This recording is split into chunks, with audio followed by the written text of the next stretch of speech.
não conhece a Deus como Pai, a pergunta é: qual é o tipo de Deus que nós como igreja estamos revelando ao mundo? É o Deus que a gente conhece. Você só revelará ao mundo o Deus que você conhece. Por isso você precisa conhecer a Deus como Pai, para revelar a Deus como Pai. Deus, Ele é soberano, Deus, Ele é eterno, Deus, Ele é infinito, Deus, Ele é insondável, Deus, Ele é incompreensível.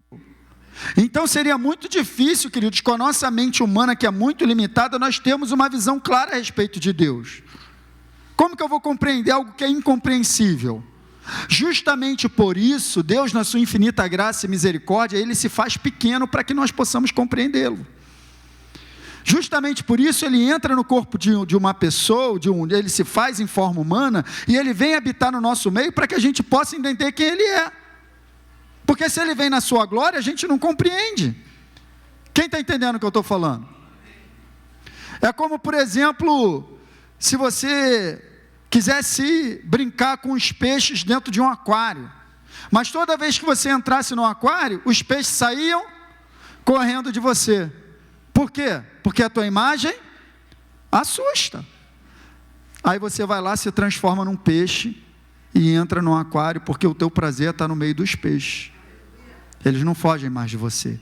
Foi isso que Deus fez. Ele entrou na forma humana para estar no nosso meio, para se revelar, para que a gente pudesse compreendê-lo. Ele fez isso, Ele se apequenou por nós, para se fazer compreensível. E Jesus, quando Ele veio revelar o Pai, né, Ele fez isso para facilitar a nossa compreensão. É como, por exemplo, é como eu contei aqui no início que eu fiz com a Esther, para explicar a ela o que era propósito. Quando você quer explicar alguma coisa ao seu filho que é pequeno, ele não tem muita compreensão, o que você faz? Você entra no mundo dele, sim ou não? Você pega alguma coisa que ele entende, que ele compreende, você usa isso para explicar, para fazê-lo compreender, assim ou não é? Então Deus faz isso, para que a gente possa compreendê-lo, Ele se revela como a gente entende. Então Ele usa essa figura, que é a figura de um pai, que é uma figura muito familiar para nós, sim ou não? É uma figura muito familiar para cada um de nós, a figura de um pai. Então Ele se revela como pai, para que eu e você possamos compreendê-lo. Então pensar em Deus como pai, gente, vai nos ajudar a ter uma compreensão mais clara sobre quem Ele é, sobre o seu caráter, e como consequência disso, nós vamos poder nos relacionar com Ele de maneira própria, de maneira certa, compreendendo quem Ele é de verdade. Esse é o meu próprio testemunho pessoal, do Luiz Fernando. Durante muito tempo dentro da igreja, eu não conhecia Deus como Pai. E de um tempo para cá, quando eu tive essa compreensão de Deus como Pai, eu passei a me relacionar com Ele de uma maneira bem diferente. Porque eu comecei então, já que eu tenho uma filha de 8 anos, a Esther, eu comecei então, Janete, agora, a avaliar, a comparar o relacionamento meu, Daniel, com a Esther, com o relacionamento de Deus comigo. Como é que é você com a Belinha? É assim que Deus é contigo. Como é que é o teu coração com a Valentina, Rafa? É assim que Deus é contigo. Como é que é, Douglas, o teu coração? Como é que é o teu coração com o teu filho, com a tua filha? Você que é pai, está aqui essa manhã. O que vem ao teu coração quando você pensa no teu filho e na tua filha? Chega a doer de tanto amor, sim ou não? Começa a pensar no teu filho correndo um perigo. Agora, pensa agora. Teu filho correndo um perigo. O que você sente aí agora, pai? É isso que Deus sente por você. Ele é teu pai.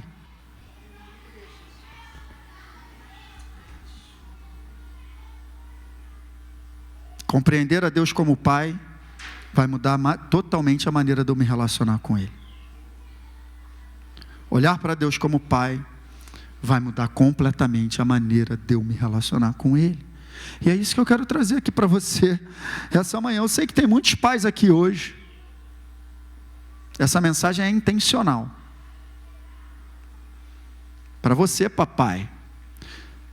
Não, de repente, para você virar um crente, entregar sua vida a Jesus, passar a frequentar a igreja. Se você fizer isso, vai ser maravilhoso. Mas principalmente, para você sair daqui essa manhã com a imagem correta de quem é Deus. Ele é teu pai. Entender Deus como pai muda tudo, gente. Em diversas passagens, o próprio Jesus fez questão de, ao explicar, Deus usar a figura de um pai. Várias passagens, várias das parábolas que Jesus contou, ele colocava a representatividade de Deus na parábola, na figura de um pai. O que Jesus está querendo mostrar para a gente? Quem é Deus? Quando ele ressuscitou, lá no capítulo 20 de João, depois de sua morte de cruz, e quando ele ressuscita, ele encontra uma mulher. E nisso que ele encontra essa mulher, lá em João 20, 17, ô Nick, se você conseguir me acompanhar, você me acompanha, senão não tem problema. Eu vou falar agora de João 20, 17. Nova Almeida atualizada que eu estou, tá? Nova Almeida atualizada, João 20, 17. Então lá em João capítulo 20, Jesus, ele ressuscitado, ele encontra com uma mulher e ele manda um recado para os seus discípulos. Ele diz o seguinte, ó: não me detenha, porque ainda não subi para o meu, mas vá até os meus. Ele está falando dos seus discípulos, dos seus seguidores. Ele está chamando aí, olha aqui para mim, ele está chamando Deus de Pai e os seus seguidores de irmãos. É a primeira vez que Jesus chama os discípulos de irmãos. Muito legal isso, gente. Olha só: vá dizer aos meus irmãos e diga a eles, eu subo para o meu Pai e para o quê? E o Pai de vocês, para o meu Deus e o Deus de vocês. Jesus apresenta Deus como nosso Pai e se apresenta como nosso irmão. Já parou para pensar nisso? Jesus é teu irmão e Deus é teu Pai. Meu Deus, isso é muito poderoso.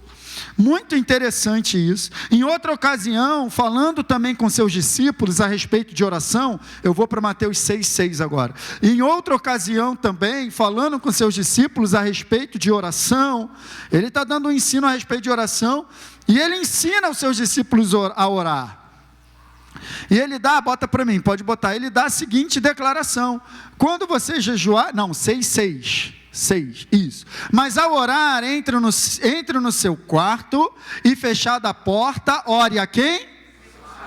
Ore a seu Pai, que está em secreto. De novo, e o seu, que vem em secreto, lhe dará a recompensa. E no verso 9, bota o 9 para mim, Nick, ele ainda ensina mais. Portanto, orem, como é que é para orar? Pai nosso que estás no céu. Jesus está ensinando aos seus seguidores como se comunicar com Deus, como falar com Deus. Eu fico impressionado quando eu vejo algumas pessoas orando: Senhor Deus Todo-Poderoso, Eterno, Soberano. Jesus ensinou a gente a chamar Deus na oração de Pai. Pai. Ele é o teu Pai. Está falando de oração, gente, de falar com Deus e chamá-lo pelo vocativo de Pai. E ele não se preocupa somente em apresentar a Deus como Pai. Ele se preocupa em apresentar o tipo de Pai que Deus é. Porque de repente eu estou falando isso aqui essa manhã e tem alguém se incomodando aí. Porque teve uma experiência de pai muito ruim. Eu já ouvi testemunhos desse. Pessoas falarem para mim: pastor, quando você fala de Deus como Pai, eu fico com raiva. Por quê, meu irmão? Porque meu pai foi horrível para mim. Mas eu quero te dizer, independente da tua experiência com o teu pai terreno, o teu pai celestial é muito diferente. Então Jesus, ele não se preocupa em apresentar somente Deus como Pai, mas o tipo de Pai que Deus é. Em Mateus, nesse mesmo capítulo 6, um pouquinho mais adiante, ele está falando de diversas coisas.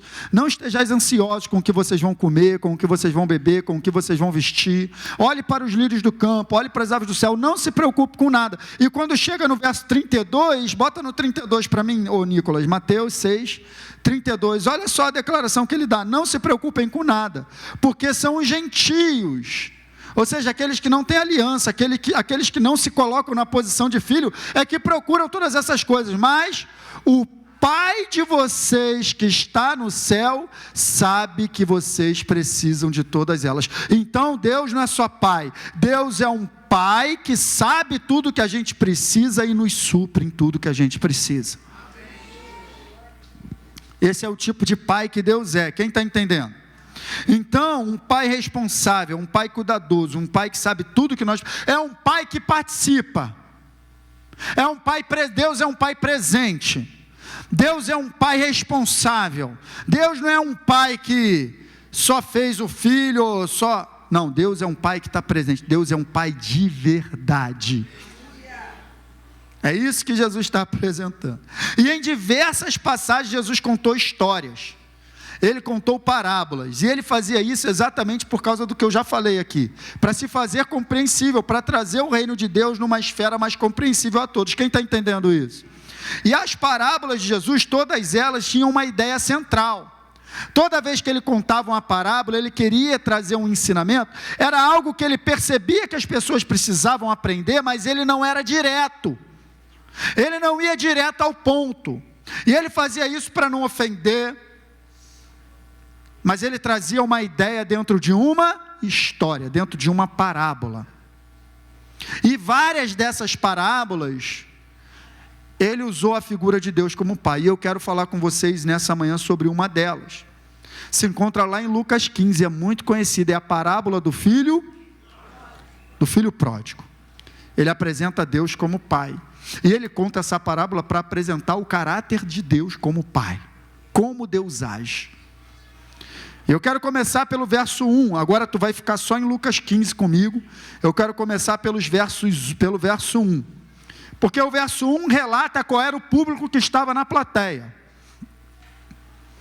Quem era o público que estava na plateia para ouvir Jesus? Aproximavam-se de Jesus todos os publicanos e pecadores. É muito legal isso, escute. Porque eu vou começar a te mostrar quem estava sentado ouvindo Jesus. Publicano eram os cobradores de impostos. Eles eram tidos como a pior raça dos judeus. Eles eram considerados tão ruins, que eles não eram nem qualificados junto com os pecadores. Tinham os pecadores e tinham os publicanos, que eram considerados um tipo de gente inferior aos pecadores. Até os pecadores olhavam para os publicanos assim: não, eu até sou pecador, mas pelo menos eu não traí a pátria, eu não me afiliei a Roma e eu não me tornei um cobrador de impostos. Até os publicanos olhavam, os pecadores olhavam para os publicanos dessa maneira. Então esse era o público que estava, tinha os publicanos e tinha os pecadores. Olha o tipo de gente que Jesus andava no meio. Olha o tipo de gente que se aproximava para quê? Para ouvir Jesus. Gente, tem alguma coisa errada com a igreja, porque os publicanos e pecadores de hoje em dia não estão gostando de ouvir a igreja, mas os publicanos e pecadores do tempo de Jesus se reuniam para ouvi-lo. Tinha alguma coisa em Jesus que aquela galera gostava de ouvir. Quem está entendendo o que eu estou falando? Não era só isso, bota no verso 2, tinha outra galera lá também. Os fariseus e os escribas, eles murmuravam dizendo: este recebe pecadores e come com eles. Estava lá também. Quem eram os fariseus? Fariseu é um grupo religioso. Quem eram os escribas? Escribas eram os intérpretes da lei, que eram oriundos dos fariseus, eram aqueles que liam, escreviam a lei, interpretavam a lei. Então preste atenção. Tem 3 grupos de pessoas: tem os publicanos, tem os pecadores e tem os religiosos. Então vamos colocar publicanos e pecadores no mesmo pacote? E vamos colocar os escribas e fariseus no mesmo pacote? Então tinham os pecadores e tinham os religiosos. Era a plateia de Jesus. Os pecadores e os religiosos, era o público dele. E ao que me parece, o grupo dos religiosos era o mais complicado da plateia.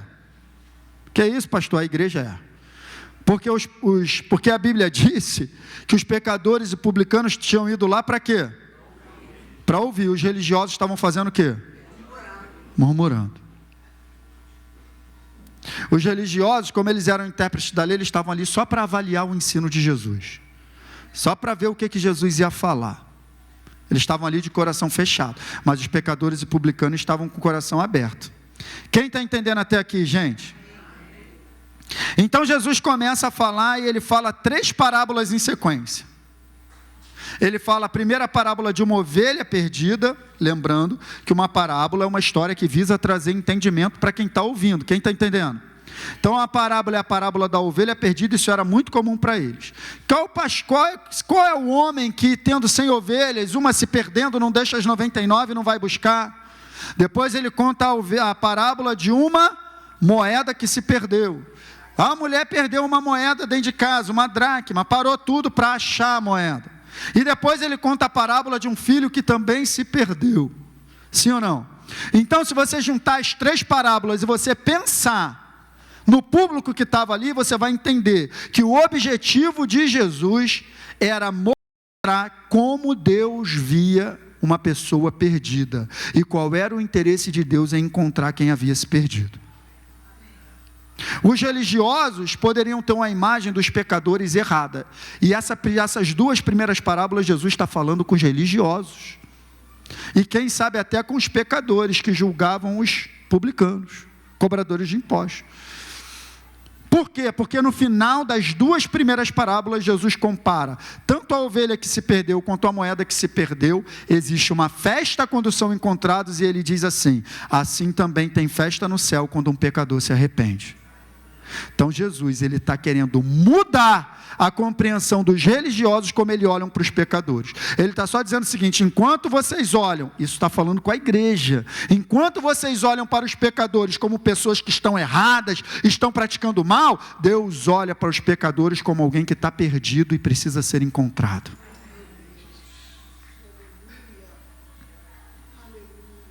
Essa é a visão de um Deus que é Pai de todos. Não tem errado nem certo. Tem quem está perdido e quem já foi encontrado. Essa é a diferença. Um dia eu também estava perdido, fui encontrado. Minha missão agora é ajudar a encontrar os outros que estão perdidos e não julgá-los pelos seus comportamentos.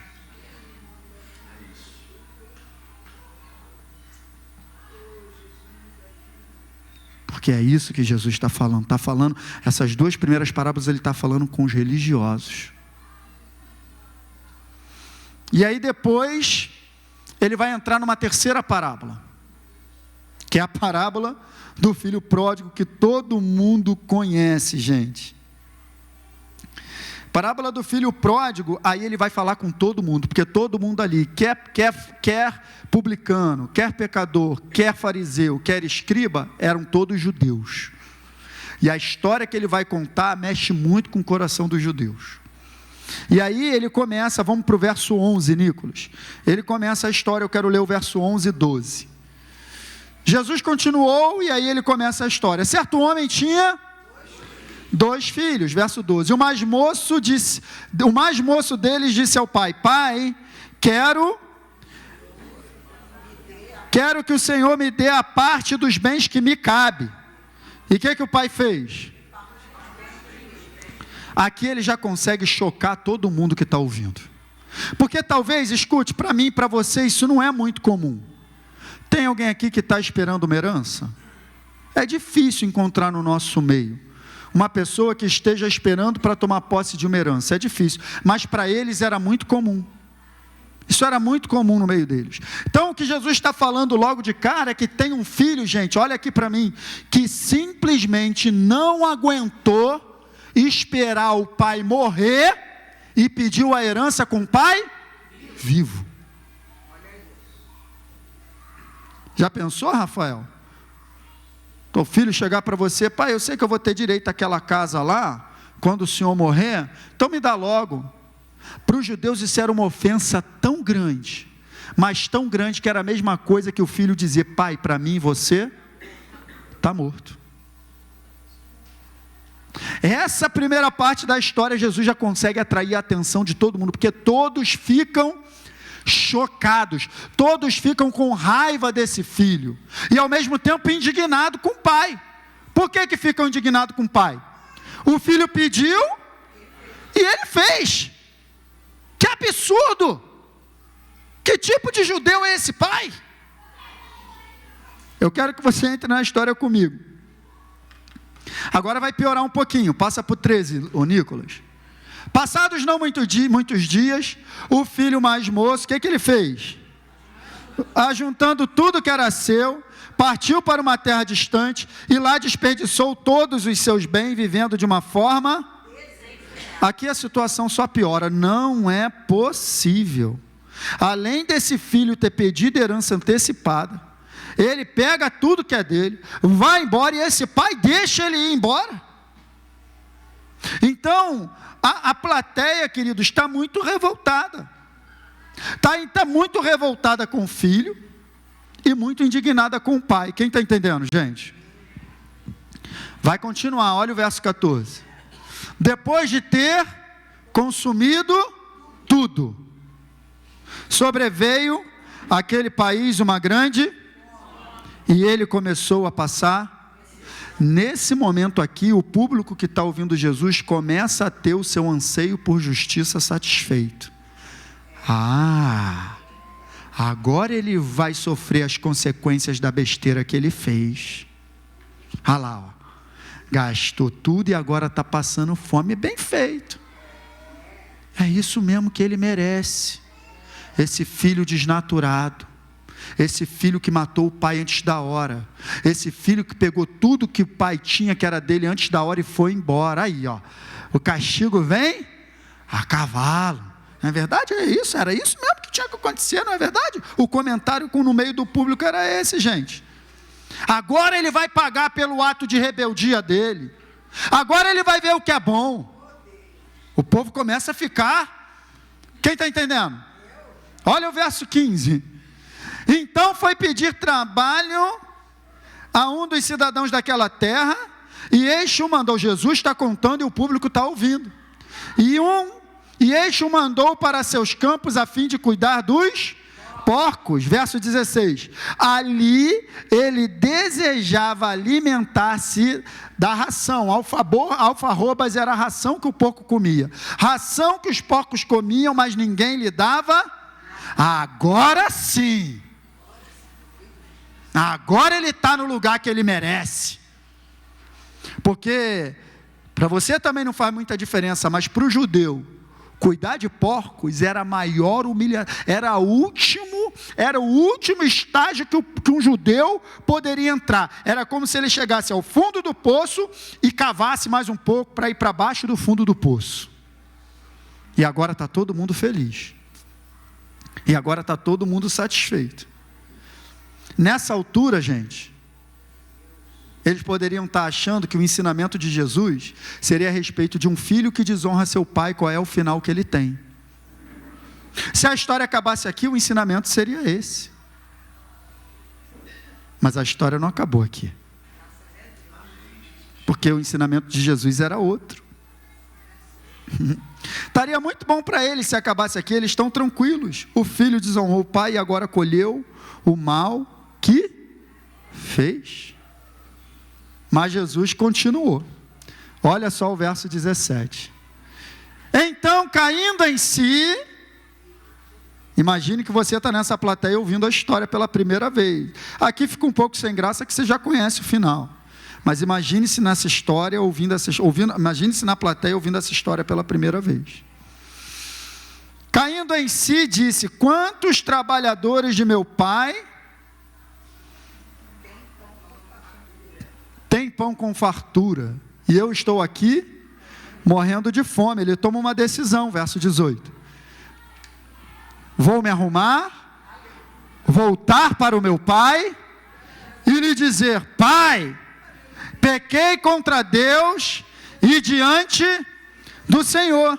Já não sou digno, verso 19, de ser chamado seu filho, mas me dá um emprego aí. Porque eu sei que o Senhor trata seus trabalhadores melhor do que eu estou vivendo lá no meio daqueles porcos. Agora a curiosidade da galera aguça. Não é possível que esse salafrário vai ter coragem de voltar para casa. Agora, meu irmão, quem estava dormindo acorda. Agora todo mundo assim, Jesus. Agora o pai vai dar a lição que ele merece. Porque a gente tira o pai como se fosse a gente no lugar.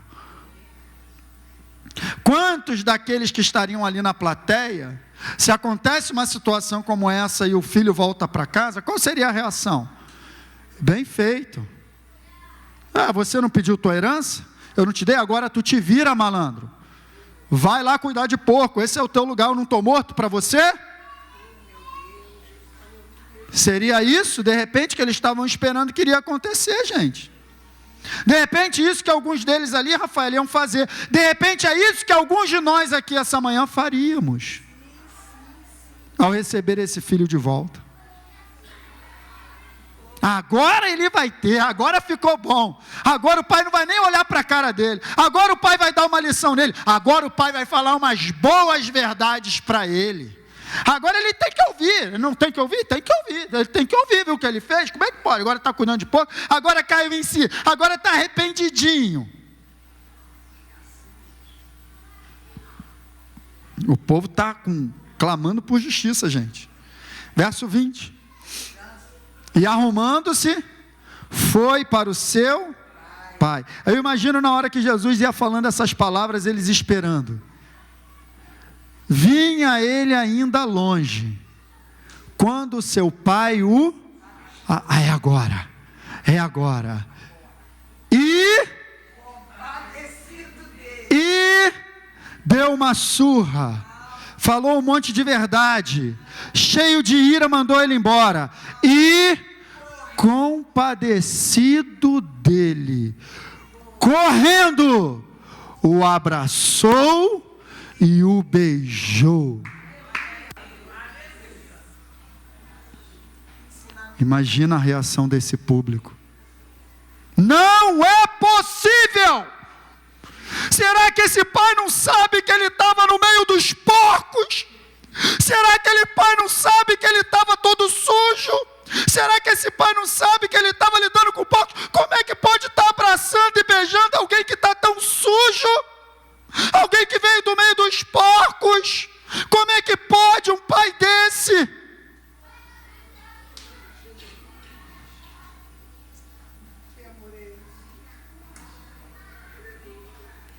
Como é que pode? Como é que pode? Como é que pode? Verso 21. E o filho disse: pai, pequei contra Deus, pai, estou arrependido. Pequei diante de ti, pai, eu fiz errado, eu errei, pai. Eu já não sou digno de ser chamado teu filho. Lembra que a frase toda que ele ia dizer era: já não sou digno de ser chamado teu filho, faze-me como um dos teus trabalhadores. Mas ele nem termina, porque o pai não deixa. O pai não quer nem saber, o pai não quer nem ouvir. O pai só está feliz porque o filho voltou para casa. Olha a resposta do pai. O pai, porém, disse aos seus servos: tragam depressa a melhor roupa, vistam nele, ponham um anel no dedo dele e sandálias nos seus pés. Para a gente isso aqui não significa muito, mas para ele simbolizava muito, porque empregado não usava sandália, nem roupa bonita, nem tinha anel no dedo. O anel carregava o brasão da família, e tudo que aquele filho precisasse comprar, ele ia comprar com o anel, entendeu? Então esse anel aqui é o cartão Infinity Black, o pai deu na mão dele.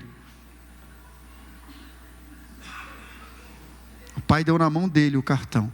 Calma, ele acabou de voltar. Vamos ver se ele está arrependido mesmo. Vamos ver se ele vai mudar o comportamento. É assim que a gente age. Voltou agora, vamos avaliar, vamos observar um tempo. Não, o pai correndo, abraçou, beijou, botou roupa, botou sandália e botou anel.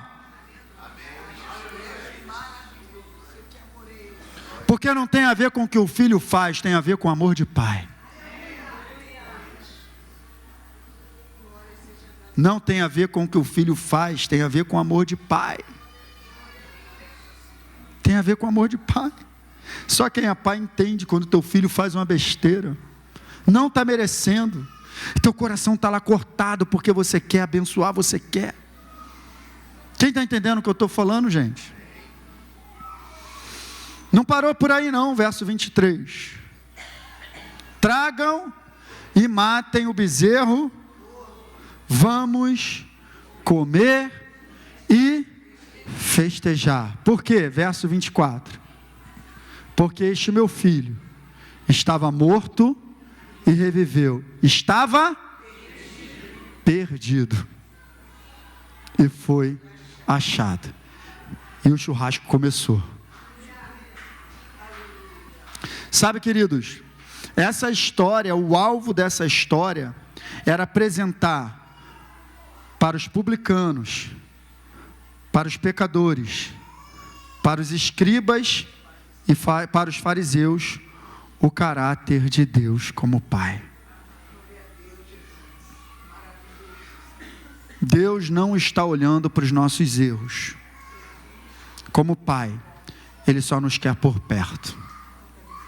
Eu não estou dizendo que esse filho não sofreu consequência pelos erros dele. Porque mais tarde o irmão mais velho chega e não gosta da cena, fica indignado. O irmão mais velho representa muito do nosso sentimento ao ler essa história. Mas aí o pai fala um negócio para o filho mais velho assim: filho, tudo que é meu é... Vocês lembram dessa passagem que ele fala, tudo que é meu é teu? Então ali ele já estava dizendo, ó, teu irmão já perdeu a herança. Eu não vou mais dividir a herança. Agora tudo aqui de casa é tudo teu, ele já tomou o prejuízo dele, eu não vou devolver a herança dele. Mas como eu não ia receber o meu filho de volta? Como eu não ia festejar o meu filho voltando para casa? Então esse é o coração de Deus, queridos. Eu queria passar isso para o teu coração essa manhã. Deus, Ele nos ama, e Ele nos ama incondicionalmente, e Ele nos quer por perto. De repente você veio aqui essa manhã, como um convite do teu filho, e você veio aqui para agradar o teu filho, e o que Deus não faz para agradar você? De repente o teu filho tem te chamado para vir nesse lugar. Gente, não tem uma coisa que deixa meu coração mais feliz como pastor, é quando eu vejo uma família chegando na igreja. Marido, esposa, filhos. É lindo isso, porque esse é o coração de Deus.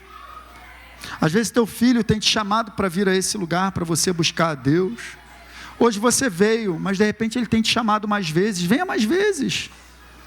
Acompanhe seus filhos, porque o pai, ele só quer o filho por perto, e Deus como pai só quer você por perto. Aproveite enquanto ele é pequeno e está chamando você para vir à igreja, porque eu posso te apresentar uma dúzia de pais que os filhos são mais velhos e que os pais chamam os filhos para irem à igreja e os filhos não querem.